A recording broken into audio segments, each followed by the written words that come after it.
Well, we've reached day 10 of our 10-day prayer challenge. This is our final day. We'll do other prayer challenges, but this is the final one based on the Psalms of David, at least this part, these 10 days.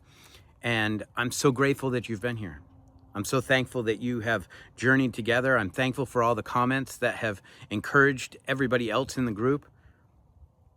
I hope that you've been built up. I hope that you have heard from God. I hope that you feel closer to God, that you feel drawn closer to Jesus.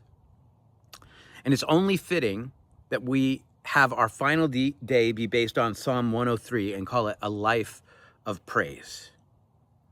Is our life focused on giving worship and praise to the God who sees us, to the God who encourages us, to the God who has a plan for us, for the God who knit us together in our mother's womb, for the God who is our refuge and strength, for the God who suffered so that we could have victory? All the things that we've looked at throughout this week, do we live a life of praise and worship because of what he's done, and maybe more importantly, because of who he is?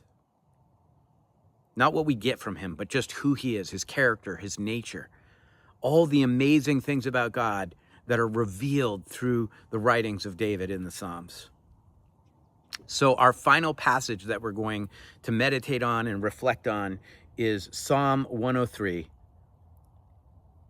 Gratitude fuels worship, and worship fuels gratitude. That's the kind of life that we should be leading. That should be our focus every day. And I'm not successful at it, but together we can grow in it. Together we can encourage one another in it. And together we can learn to live a life of praise and worship that's focused on who God is instead of what we want. So again, thank you for being part of this incredible journey. We will do another one. Please invite others. And don't forget on this final day to go through all of our community posts and encourage one another, build one another up.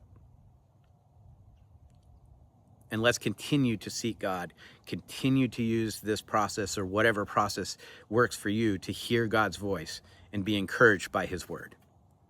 God bless. We'll see you next time.